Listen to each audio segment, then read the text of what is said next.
بسم اللہ الرحمن الرحیم۔ حضرت ابو ہریرہ رضی اللہ عنہ فرماتے ہیں کہ ایک روز میں رسول کریم صلی اللہ علیہ وآلہ وسلم کے ساتھ باہر نکلا، اس طرح کہ میرا ہاتھ آپ صلی اللہ علیہ وآلہ وسلم کے ہاتھ میں تھا۔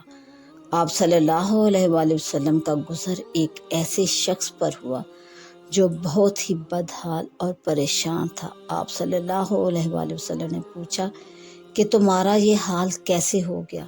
تو اس شخص نے عرض کیا کہ بیماری اور تنگ دستی نے میرا یہ حال کر دیا۔ تو آپ صلی اللہ علیہ وآلہ وسلم نے ارشاد فرمایا کہ میں تمہیں چند کلمات سکھاتا ہوں، وہ پڑھو گے تو تمہاری بیماری اور تنگ دستی جاتی رہے گی۔ اور وہ کلمات یہ ہیں: توکلت علی الحی الذی لا یموت، الحمدللہ الذی لم یتخذ ولدا ولم یکن لہ شریک فی الملک ولم یکن لہ ولی من الذل وکبرہ تکبیرا۔ میں اس زندہ ہستی پر بھروسہ کرتا ہوں جس پر کبھی موت طاری نہیں ہوگی۔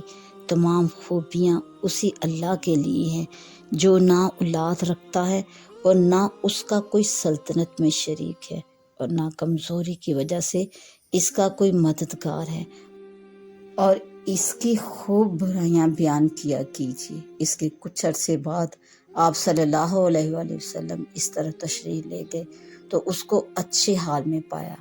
اللہ کے نبی نے خوشی کا اظہار فرمایا۔ اس نے عرض کیا کہ جب آپ صلی اللہ علیہ وآلہ وسلم نے مجھے یہ کلمات بتلائے، میں پابندی سے ان کلمات کو اس وقت سے پڑھتا ہوں۔ سبحان اللہ۔